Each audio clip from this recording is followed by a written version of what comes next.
Vamos voltar agora para a pregação. E qual que nós vamos fazer aqui? Qual que vai ser a primeira pregação desta série?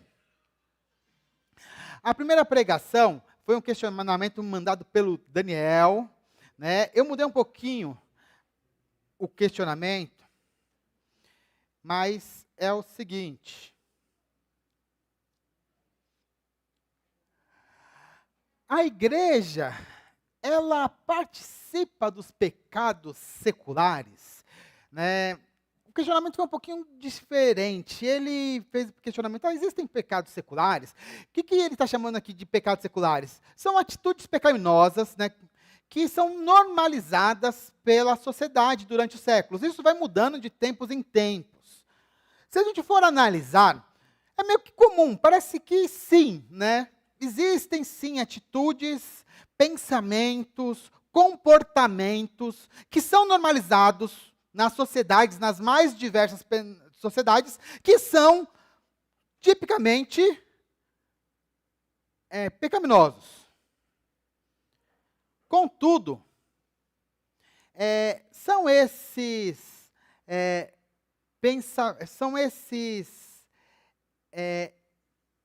pecados compartilhados com a igreja? A igreja usualmente participa desses pecados? É uma atitude normal da igreja participar disso? Como que a igreja tem se portado durante os tempos, né, durante os séculos? Uma boa pergunta. Mas antes da gente tentar responder essa pergunta, vamos orar, porque ainda não oramos. Vamos orar então? Pai, em nome do Senhor Jesus, nós te pedimos agora, Pai, para que o Senhor fale conosco, Pai, durante essa pregação, porque nós precisamos do seu conselho, precisamos que o Senhor ministre os nossos corações. Fale com cada um de uma maneira especial e que essa pregação abra os nossos olhos, que nós possamos, a partir de agora, Pai, entender melhor o que o Senhor tem para a sua igreja, que a gente possa entender melhor a nossa sociedade, que nós possamos entender melhor a nossa igreja, que nós possamos viver de uma maneira diferente, através da sua palavra. É esse o nosso pedido em nome do Senhor Jesus. Amém. Então, irmãos, será que existem pecados que são normalizados na sociedade e que a igreja comete? E será que isso é uma prática da igreja durante os séculos? Será que século após século a igreja olha para a sociedade, vê os pecados da sociedade e traz isso para dentro da igreja? Será que isso é uma coisa normal da igreja? Né? Porque se você falar para a gente assim, não, a nossa faz isso, né? Mas será que sempre foi feito assim? Uma boa dúvida. Então, para tentar responder isso, vamos voltar para a Bíblia e abrir as nossas Bíblias lá em 1 Samuel, capítulo 8. E vamos ver o que Deus pode nos trazer, o que a palavra de Deus pode nos trazer de ideias a respeito disso. Lá em 1 Samuel, capítulo 8. Porque em 1 Samuel, capítulo 8, nós vamos ver uma coisa que aconteceu com os israelitas. Os israelitas, eles buscaram uma conformidade com o mundo, eles buscaram ser iguais às outras nações. Esse texto não é apenas um texto histórico, onde que ele mostra os israelitas buscando a monarquia, mas parece-me que ele é um texto atemporal, onde as pessoas estão rejeitando a Deus e buscando um modelo que é mais aceito pelo mundo, buscando aquilo que é mais aceito pelas pessoas, parecendo que elas querem ser iguais àquilo que está sendo feito pela sociedade. Lá no verso 5 de 1 Samuel, capítulo 8, olha só o que os israelitas dizem para Samuel. Mas antes disso, deixa eu dar um contexto do que está acontecendo. Nós estamos saindo do período de Juízes. Então, você tinha lá as 13 tribos de Israel vivendo ali em Canaã. E essas tribos, elas viviam sem nenhum rei, né, num sistema tribal. Cada tribo, às vezes, levantava juízes, né, tinham mais ou menos 70 juízes. De vez em quando, um juiz se destacava. Naquela época, o juiz mais destacado era Samuel. Samuel era um juiz, era profeta, né, tinha levado Israel a algumas vitórias. Deus falava com Samuel, mas tinha um problema. Samuel agora estava mais velho. Samuel já estava perto da aposentadoria, né? Já estava entrando lá com seu pedido no INSS dos israelitas, né? Estava ali. E aí, ele tinha que passar o bastão. Aí ele estava passando o bastão para os seus filhos. Só que seus filhos, eles não eram muito confiáveis, eles estavam fazendo coisa errada, e o pessoal falou, esses camaradas aqui, não dá para passar o bastão para eles. Esses camaradas não são caras bons. Por isso, nós precisamos mudar, não dá para fazer desse jeito. Aí, lá no verso 5, o que eles falam para Samuel? Eles falam assim, Samuel, veja, você está ficando velho, e os seus filhos não andam pelos seus caminhos. Por isso, queremos agora que você nos constitua um rei, para que nos governe, como acontece com todas as nações. O desejo de Israel, das pessoas ali em Israel, era ser parecido com as outras nações. Porque eles olhavam as nações dos lados, né, ao norte, ao sul e ao leste. Ao oeste não tinha, porque ao oeste era mar. Então, só ao leste. Todo mundo tinha rei. Só eles não. Quem que era o rei de Israel? O Senhor era Deus. Deus era o rei. Eles viviam numa teocracia, eles viviam num sistema tribal, onde Deus era o rei. Mas é duro, né? Deixar Deus ser o rei, né? É duro deixar Deus ser o rei e controlar todas as suas coisas. É duro quando você precisa de alguma coisa, você procurar Deus e falar assim, Deus me guia. É mais fácil eu pegar, né, e seguir o meu conselho. Agora, né, com as inteligências artificiais, faz que nem o meu vizinho, fala assim, quando eu estou precisando de um conselho, sabe o que eu faço? Pego meu celular, ChatGPT, me dá aí um conselho. Aí vai lá, ele já te dá um conselho, né? Se eu estou procurando alguém para conversar, o que você faz? Também faz a mesma coisa, né? Ainda vai lá e ele ainda te dá umas respostinhas a respeito daquilo que você tá precisando. E é isso. Então, as pessoas, é muito mais fácil você viver do jeito que você quer. O povo de Israel estava meio nessa pegada. Não, eu quero ser igual aos outros. Né? Eu quero viver de acordo com a minha cabeça. Eu estou olhando o pessoal aqui, parece que essas outras nações estão mais ricas.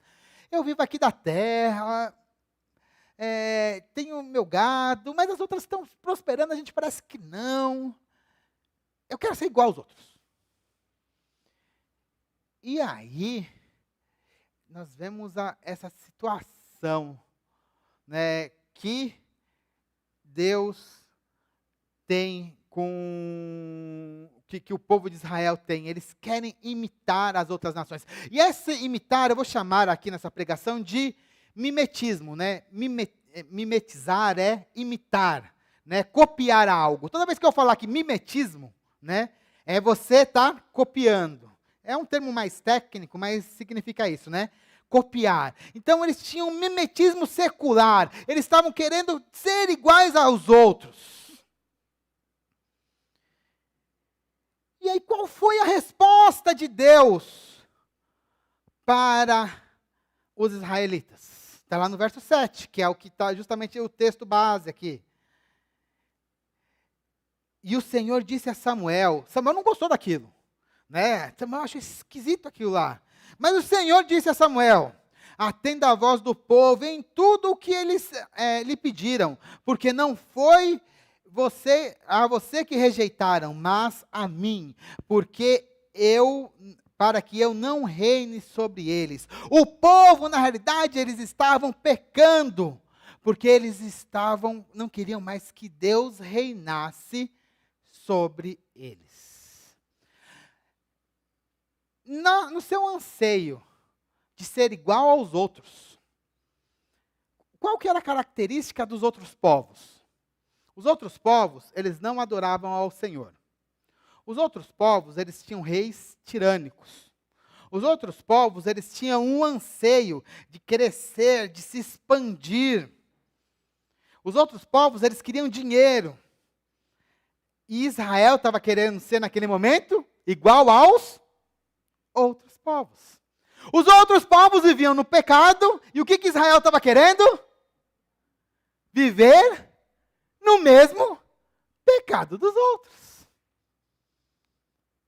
E assim quiseram, isso se expressou na frase, queremos um rei.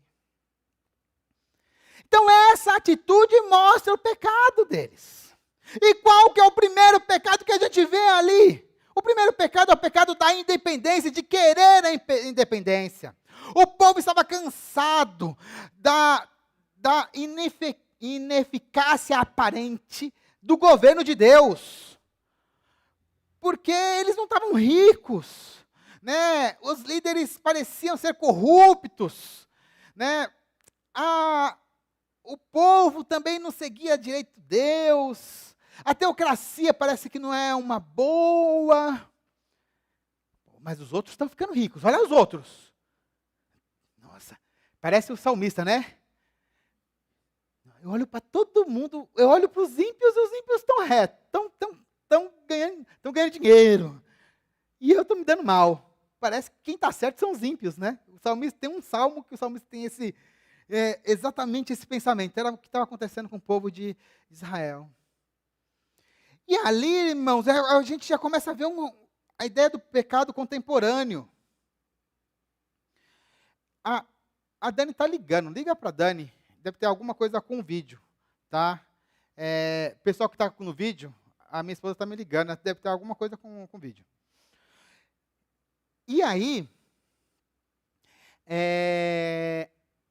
o que a gente vai perceber é justamente essa questão do pecado.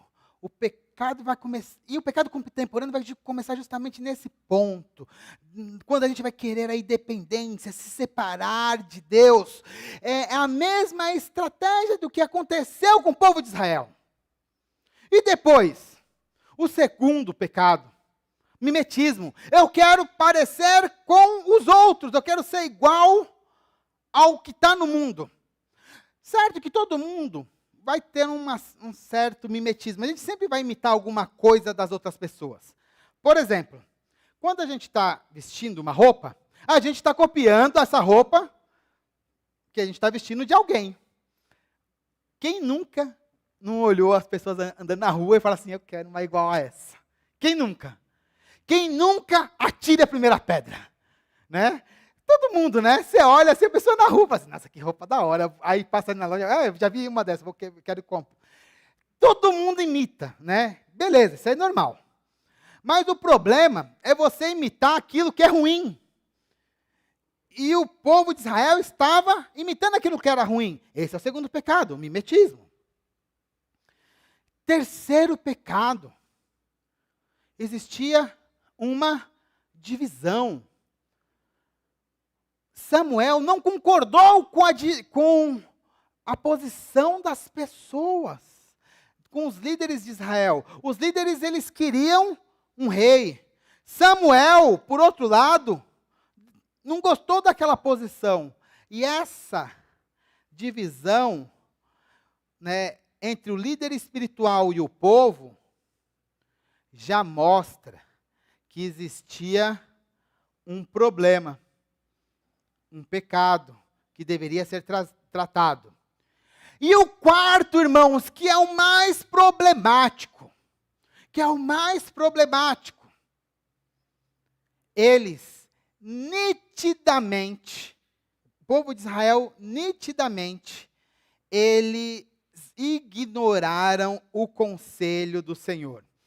Lá no verso 10 a 16, Samuel vai falar com o povo. Olha, tudo bem, vocês querem um rei, mas sabe o que vai acontecer?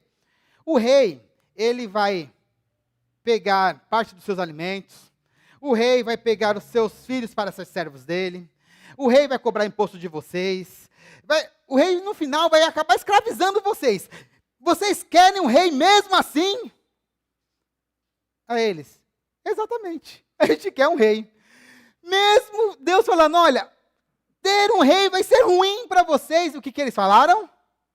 Nós queremos ter um rei. Nós queremos ser iguais às nações. Entenderam o tamanho da cegueira deles?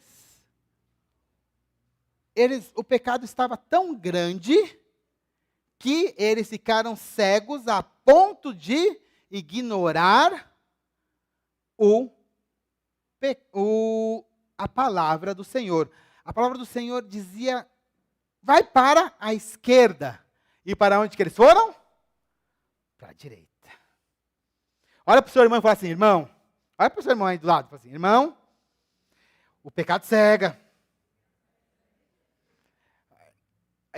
Mas fala de novo para ele, que ele talvez não tenha entendido direito. Irmão, o pecado deixa surdo. Mas fala mais alto, que ele não entendeu direito. Fala assim, irmão, o pecado deixa surdo. E é isso. É impressionante, porque as pessoas leem, elas escutaram a palavra do Senhor através da boca do profeta. Eles escutaram a voz profética, mas a voz profética foi simplesmente ignorada. Simplesmente ignorada. Nós queremos ter um rei. Ponto. Ponto. Eles queriam ter um rei. Eles queriam ter a conformidade. E essa conformidade com as nações levou-os a ter um rei. E aí esse rei foi ruim. O primeiro rei foi ruim. O segundo rei levou a uma guerra civil. O terceiro rei impôs sobre eles muito trabalho. O quarto rei já dividiu. Terceiro, estou falando certo. O quarto rei já dividiu o reino. E no final, sabe o que aconteceu? Foi o cativeiro. A monarquia para Israel foi um desastre. Foram 400 anos mais ou menos de monarquia. Mas a monarquia foi muito ruim para Israel, porque ela acabou em um cativeiro. Na verdade foram dois, né? Foi o cativeiro da Síria e depois o cativeiro babilônico. Isso foi o resultado deles. Eles não escutaram a voz do Senhor, porque eles queriam seguir os pecados que estavam no mundo. Eles queriam seguir o pensamento em vigor no mundo. Eles queriam seguir os pecados seculares. Então, guardaram aí os 4 pecados? Independência, mimetismo, divisão e, por último, ignorar a palavra de Deus. Isso levou os israelitas a seguir um pecado que era secular na sua época, que era ignorar a Deus e querer um rei sobre eles. E aí? Isso só aconteceu então com os israelitas? Não, isso também vai acontecer com a igreja. Né? Vai acontecer em vários momentos na igreja. E eu escolhi um momento mais próximo da gente, mas não tão próximo. Só para a gente refletir. Mas foi um dos momentos mais sombrios da história da humanidade. Lembrando, isso aqui é para aqueles lá que falam, no passado era melhor. Tá? Irmão, quando você pensar no passado era melhor, toda vez que alguém fala para mim, no passado era melhor, eu falo, é mesmo? Quando que era no passado? Em 1940? Quando eu penso em 1940, eu lembro disso. O que é isso aqui? Hã? Hitler. Esse era no passado era melhor. Para vocês? Esse aqui era... Ah, não, a igreja do passado era melhor. Essa igreja aqui? A gente vai falar dessa igreja agora. Essa aqui era do passado era melhor. A gente vai falar dela. Igreja, a gente vai ver que igreja é tudo meio farinha do mesmo saco. A gente tem virtudes e defeitos muito parecidos, tá? E o que a gente vai falar sobre essa igreja aqui? A igreja e o nazismo. Irmãos, para preparar essa mensagem, eu tive que ler uns 2 livros, né?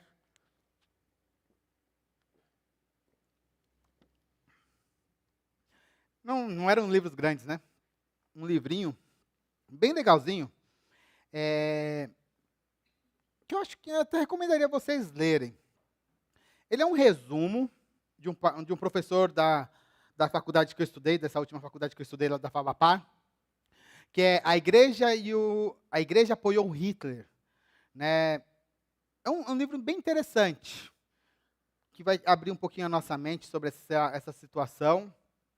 E eu li um outro livretinho do Lutero, né, dos judeus e as suas mentiras. Um livro pesado. Sabe aquele livro que você lê e você fala assim, nossa, que coisa ruim. Esse é um livro, que coisa ruim. Pequenininho, você lê numa sentadinha, mas que livro difícil, assim, de engolir. E para quê? Para trazer um exemplo bem drástico do que pode ser a igreja passar por uma situação complexa, um pecado está acontecendo no mundo, acontecendo numa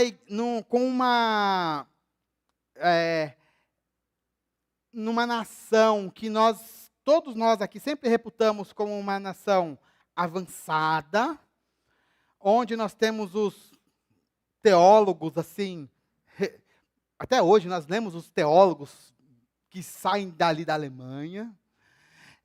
O berço do protestantismo é na Alemanha.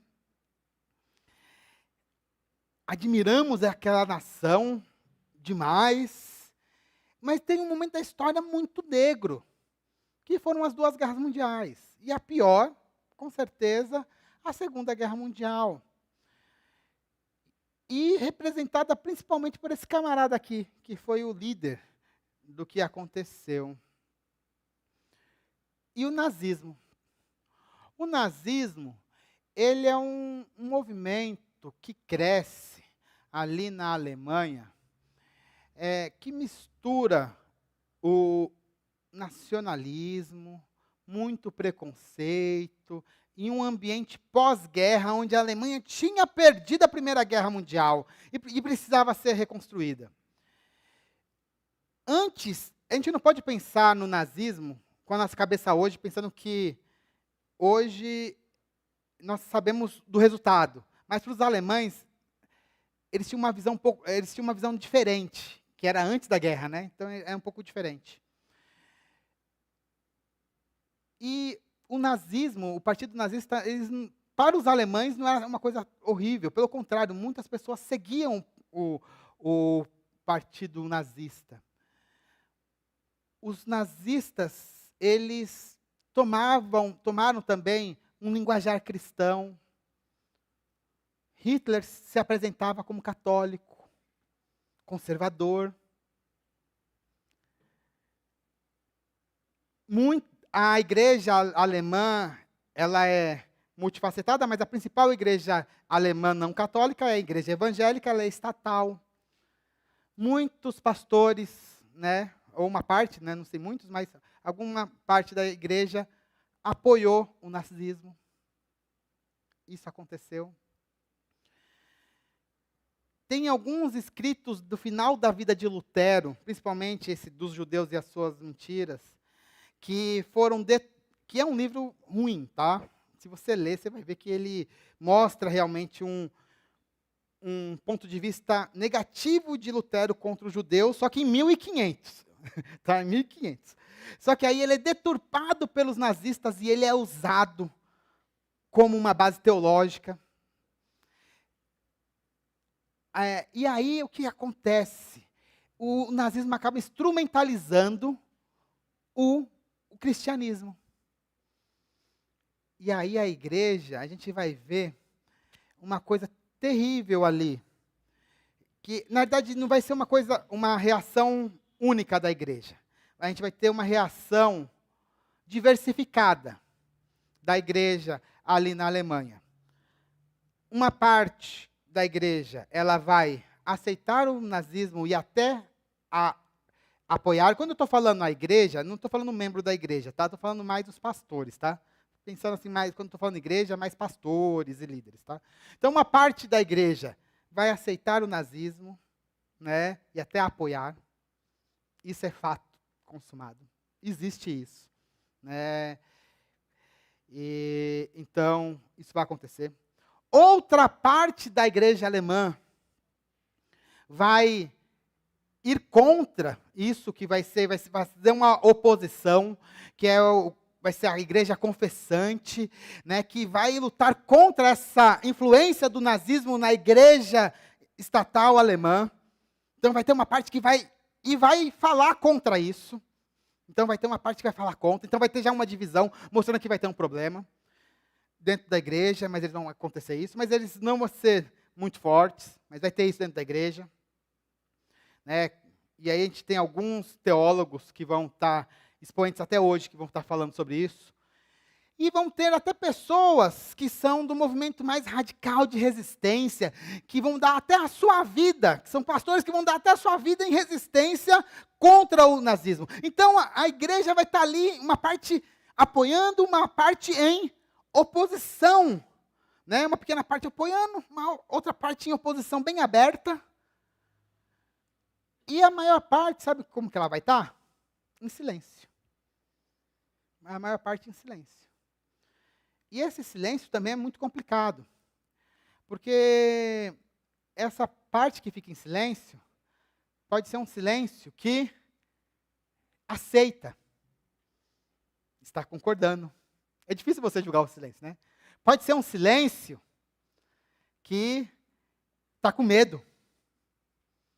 Pode ser um silêncio que esteja até tentando salvar algumas pessoas. Por exemplo, a Igreja Católica daquela época da Segunda Guerra Mundial é acusada de ficar em silêncio. Na verdade, eles ficaram em silêncio.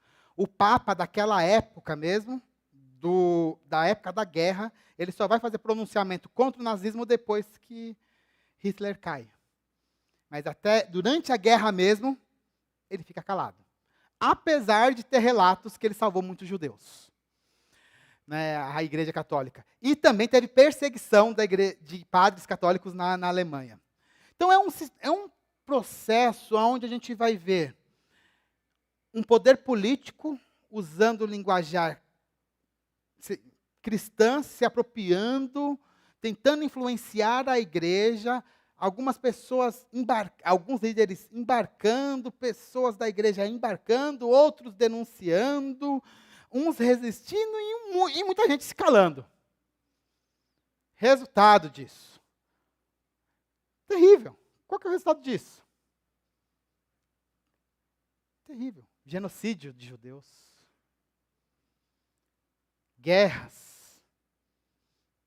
Uma guerra que foi a pior guerra da humanidade. Nunca se matou tanta gente como aquela. Como aquela guerra.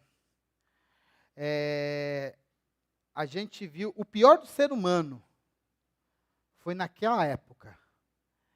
E lembrando que muito do que estava acontecendo lá, quando estavam sendo presos judeus, né, sendo caçados, muitos cristãos estavam calados.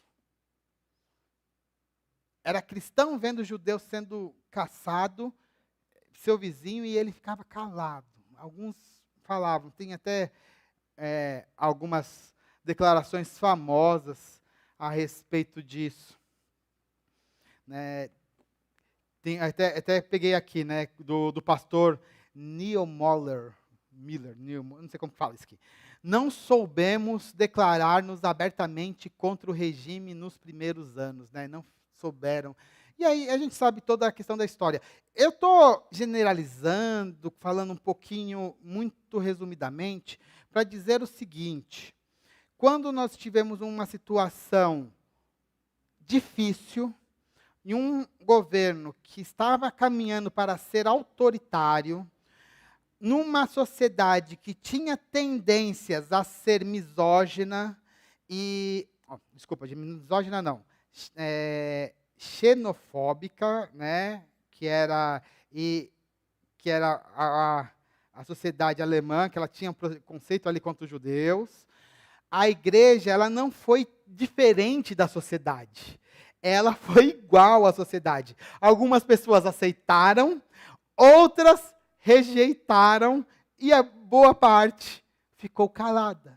A igreja não foi diferente. Da mesma forma que aconteceu na sociedade, aconteceu dentro da igreja. E isso aconteceu num país que não era católico. E eu peguei justamente esse caso para mostrar para a gente que ser cristão, ter educação, saber de Bíblia, não nos faz especial, não nos faz pessoas especiais. Pelo contrário, nós temos que ser humildes e entender que podemos cair nas tentações do mundo a qualquer momento, como aconteceram com os nossos irmãos no passado. Como aconteceu com os israelitas há 3.000 anos atrás. Como aconteceu com os alemães há 70 anos atrás. E nós estamos sujeitos da mesma forma. Nós não somos melhores nem piores.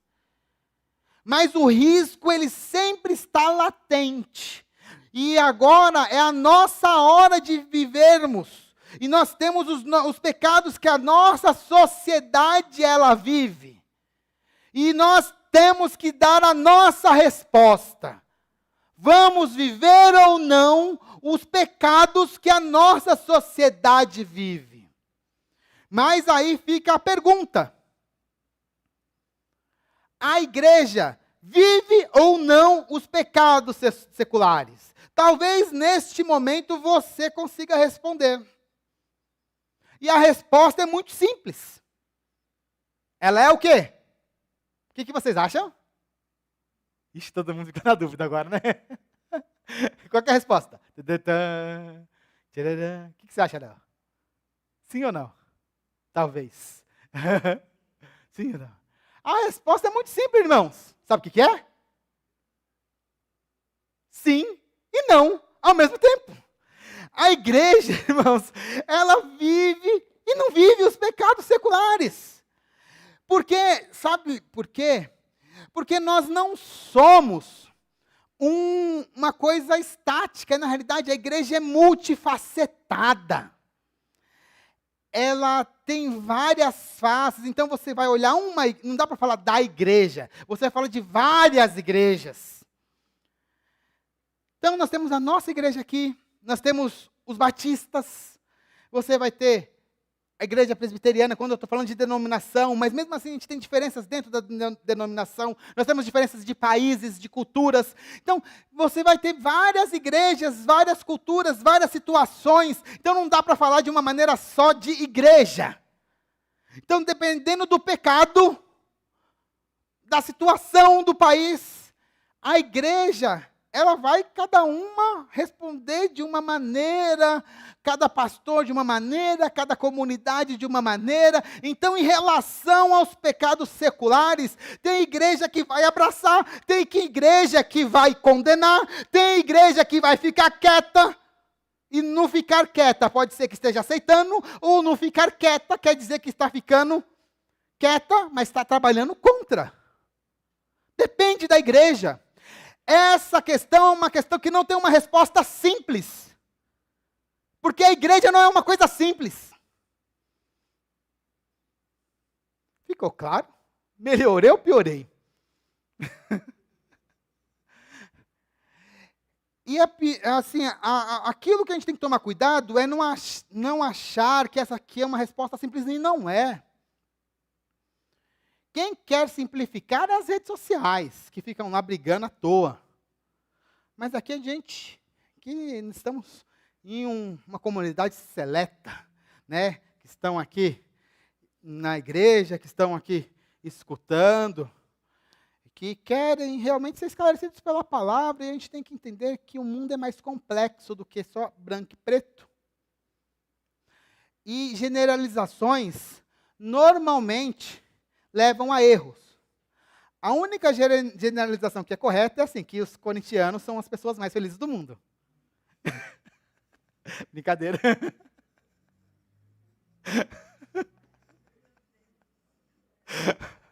Aí tem sempre aqui, já começou a controvérsia, né? O Daniel já até se arrumou, assim, não é possível. Né? Tá lá, como pode ser feliz, né? Tem o Neymar aqui, que tudo bem que o Neymar não joga, né? Mas tudo bem. Mas entendam isso. Nós não podemos generalizar.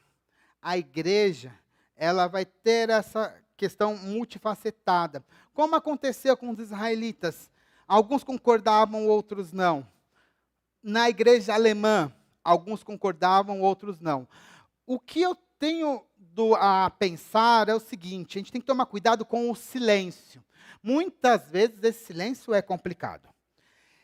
Desta forma que nós temos o sim e não, nós temos que tomar cuidado com algumas coisas, para que nós não caiamos nesses pecados seculares.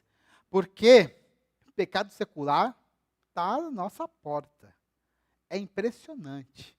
Ele está muito próximo de nós, mais do que a gente imagina. E quais são as coisas que a gente tem que tomar cuidado? Primeira coisa, a igreja, ela tem que tomar cuidado, por exemplo, lembrando que mimetismo é sempre a cópia, né? Copiar. Nós temos que tomar cuidado contra o mimetismo de status. Copiar o status. Reunião de pastor. Você conhece seu pastor? Reunião de pastor. Os pastores,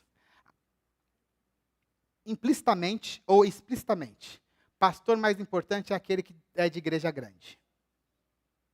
É verdade. Ponto. Ponto. Pastor de igreja de 1000 membros, esse aí. Pastor de igreja pequena, deve ser meia boca esse camarada aí, né? Chumbrega, né? Vai estudar um pouco de teologia, né? Deve ser aqueles... E assim, é a realidade, tá? Não vamos ficar ali mascarando, assim, mas tem isso mesmo. Tem preconceito no meio dos pastores. Eu vou agora aqui vou falar mal da minha espécie, tá? Assim, eu posso falar mal porque eu tenho lugar de fala, tá bom? Tá bom? Tá bom? Eu tenho lugar de fala, eu posso falar. Vocês não têm lugar de fala, mas eu tenho. Então eu posso falar. Você não pode falar mal de pastor, não. Tá bom, Jaqueline? Não pode falar, não. Mas eu posso. Eu posso, porque eu sou pastor. Então, mas é isso. É isso. Mas essa é a verdade. Esse é um tipo de coisa. É o mimetismo de status. Tem dois tipos de status. Igreja grande e a questão acadêmica, tá? São dois status que são muito valorizados dentro do mundo dos pastores.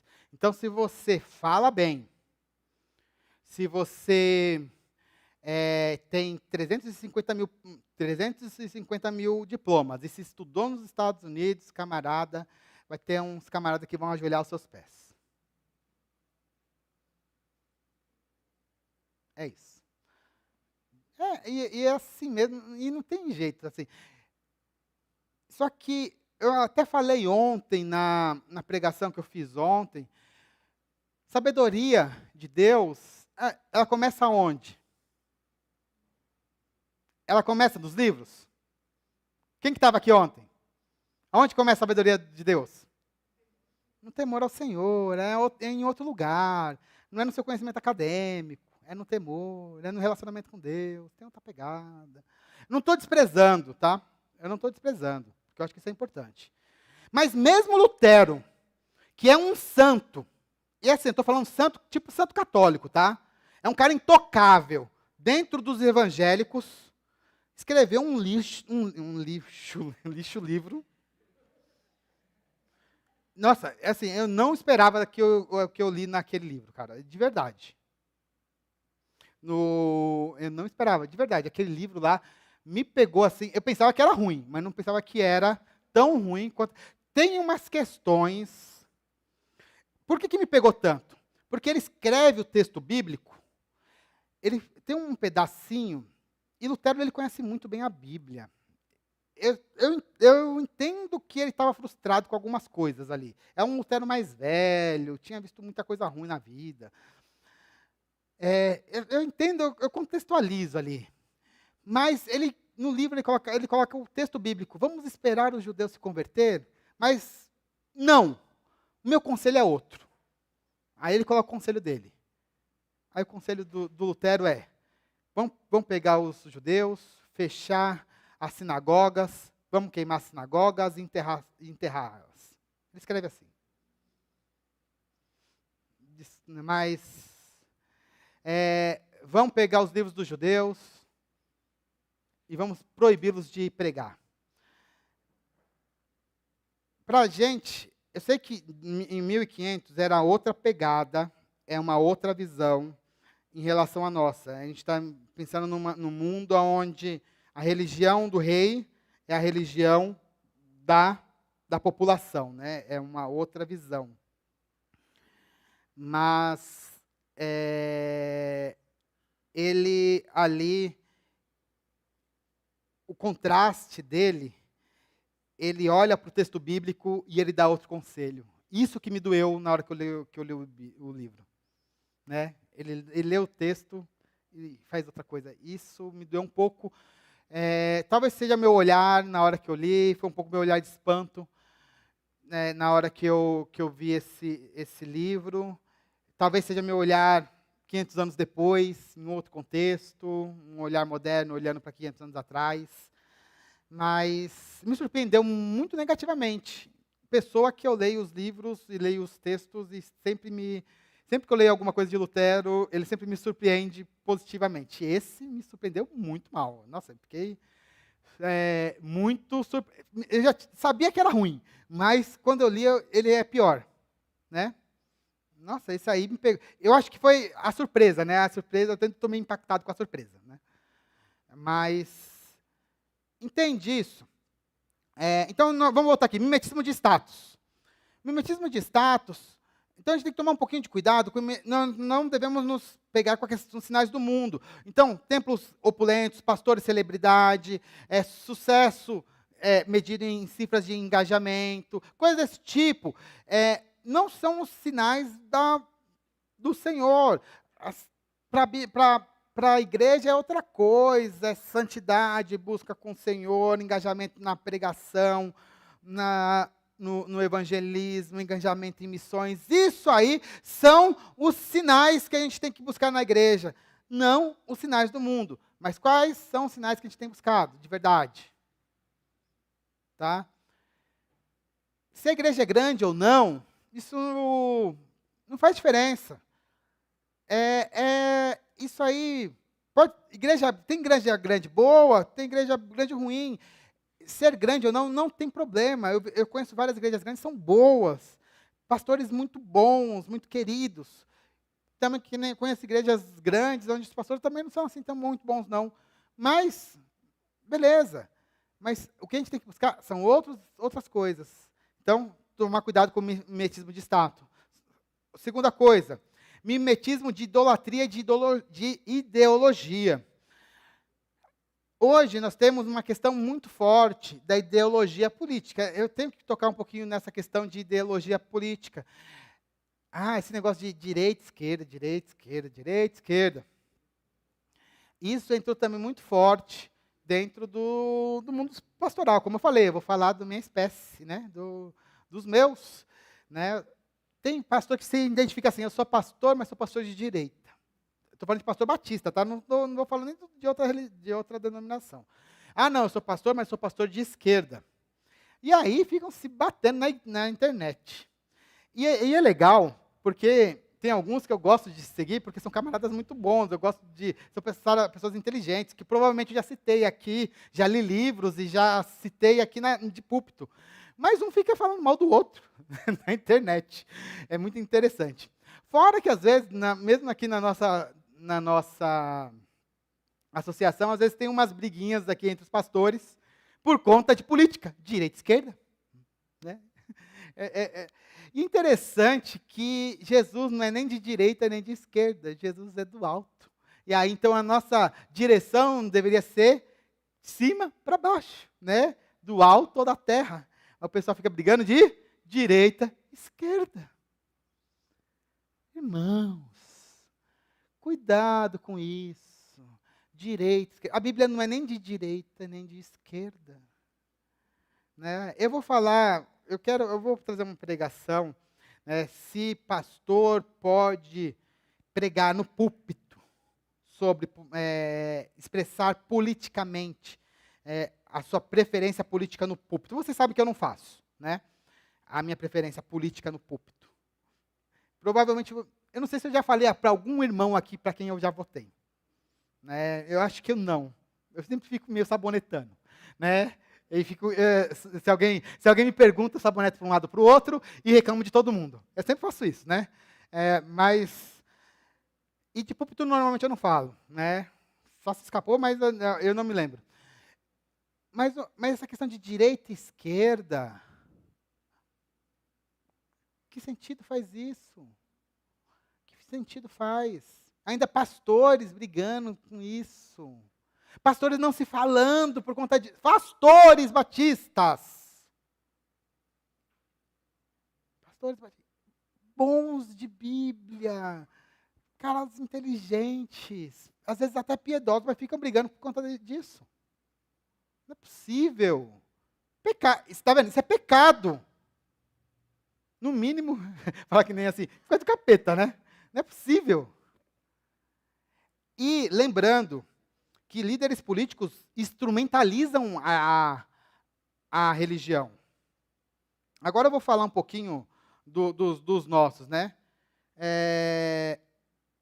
Tanto o Lula quanto o Bolsonaro, eles têm base religiosa. Lula começou lá na Igreja Católica, lá no começo. Né? Comunidades... Como que era mesmo? Eu vou falar errado. As comunidades... Me perdoe, então não vou falar errado, mas assim, tinha muito apoio de comunidades católicas no começo. Agora está um pouco mais afastado, mas sim, tinha muita força católica dentro das comunidades católicas. O PT como um todo. Agora, o Bolsonaro dentro dos evangélicos. No final, são todos cristãos. Mas pastor, o católico não é cristão. Católico é cristão. É outro ramo do cristianismo, nós não concordamos com ele em uma série de coisas. Sim, nós não somos católicos, mas são cristãos. Não dá para falar que não são cristãos, né? São outras coisas, né? Mas assim, é isso. E eles muitas vezes acabam instrumentalizando a igreja. Tem que tomar cuidado com isso, tá? E eu não gosto quando instrumentalizam a igreja. Usam a igreja. O que é instrumentalizar? Usam um pouco de discurso religioso para tentar pegar voto. Isso é ruim, tá? Eu vejo dos dois lados. Estou pegando esses dois casos para ser um pouco claro, porque acontece dos dois lados. E eu já escutei muito isso. Tá? Lembrando, esquerda, direita, para cristão não faz diferença, porque a nossa questão é vertical, é da terra ou do céu. Terceira coisa, tomar cuidado com o mimetismo do consumo, lembrando que Mamon é o rei do dinheiro, né? Então, tomar cuidado com isso, porque isso leva a ser uma igreja consumista, e a gente tem que tomar muito cuidado com isso, né? A gente busca conforto, somente as coisas para a gente, e a gente tem que buscar, na realidade, a generosidade, principalmente para missões. Né? A gente viu aí os trabalhos de missões, pessoas pregando o evangelho nos confins da terra. Né? Oiapoque é confim da terra mesmo. Né? Quase no meio do nada. Coitados deles, né? Não é no meio do nada, não. Coisa que preconceito. Né? Isso é longe. Isso é longe, é bem longe daqui. Temos que cuidar. Semana que vem a gente vai falar do Maranhão. Longe também. Lençóis Maranhenses. Bonito, mas longe. Longe. Mas a gente tem que levar o evangelho para lá. Se a gente tem condições, vamos levar. Generosidade. Né? Não vamos trazer só dinheiro para a gente. Portanto, nós devemos entender que pecados seculares, eles existem, estão nas nossas tendências, e nós não devemos copiá-los, mas a igreja deve estar relacionada a qual reino, deve estar claro qual reino ela quer seguir, se ela quer seguir o reino do mundo, ou se ela quer outro rei, qual o rei que você está pedindo para Deus todos os dias, se você quer um rei, se você nas suas orações está pedindo, eu quero um rei diferente, ou se você quer Jesus. Se você está copiando o mundo até nos seus pedidos, você está falando, eu quero um rei. Mas você tem que voltar e falar assim, não, eu quero Jesus. E tudo que Ele traz no seu reino. Desta maneira, irmãos, já caminhando aqui para o final, nós devemos ser humildes. Humildes porque nós já vimos que igrejas no passado caíram. Irmãos de igrejas caíram. Nós também não somos melhores, pelo contrário, nós somos iguais, tão fracos quanto. Devemos ser humildes e nós devemos buscar, né, o verdadeiro rei. Não devemos buscar a independência, mas nós devemos buscar a dependência do verdadeiro rei. E quem é esse rei? Eu escutei tão fraquinho. Qual é o verdadeiro rei? Quem é o seu rei? Faça isso da verdade na sua vida. Se você buscar isso todos os dias, com certeza, você não cairá nos pecados seculares. Que Deus nos abençoe. E assim nós finalizamos essa primeira mensagem dessa série que é Fé em Diálogo. Né, que a gente possa refletir cada vez mais, né, sobre essas questões contemporâneas. Vamos nos levantar e vamos orar, porque esse tema ele é urgente para a gente e que a nossa igreja esteja atenta sobre ele. Pai, em nome do Senhor Jesus, queremos entrar na sua presença pedindo misericórdia, Pai. Como é difícil, Pai, olhar para nós e vermos quão pequenos nós somos. Como somos pequenos na nossa fé, na nossa compreensão de mundo. Pai, nós vimos como falharam e caíram os israelitas. Vimos como caíram alguns dos nossos irmãos da igreja da Alemanha, ali na Alemanha. Pai, será que nós também não estamos caindo? Abre-nos os olhos para que a gente possa enxergar direito, Pai, o que está acontecendo nos nossos tempos.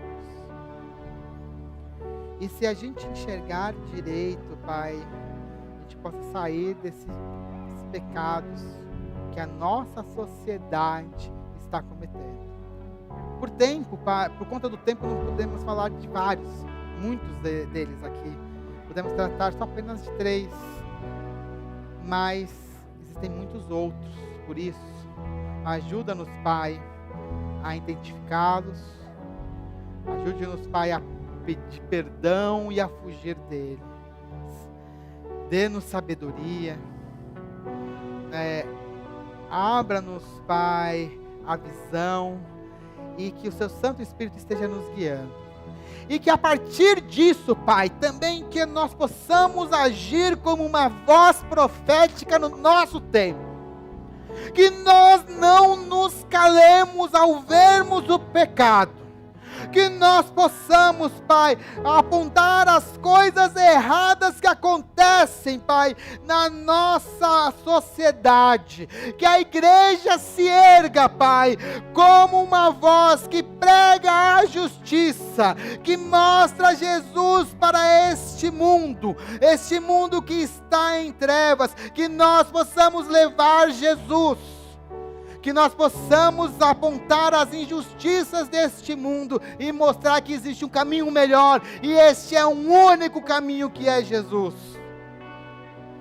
Que nós possamos nos desviar dessas discussões bobas do mundo, e que a gente possa focar naquilo que é importante.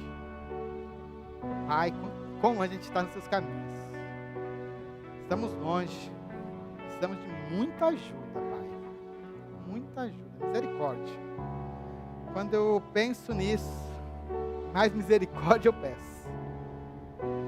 Por isso, Pai, eu peço por essa igreja aqui, que está aqui, em pé, clamando por Ti, Senhor, clamando por essa misericórdia, clamo pelas pessoas que estão também nos ouvindo, Pai, nas redes sociais, por conta disso que elas escutaram também aqui. Que a gente possa ser transformado, mudado, e que possamos agir de uma maneira diferente. Ajuda-nos, Senhor, a sermos uma igreja que Te agrada, uma igreja que age conforme a Sua vontade. Esse é o nosso pedido, em nome de Jesus.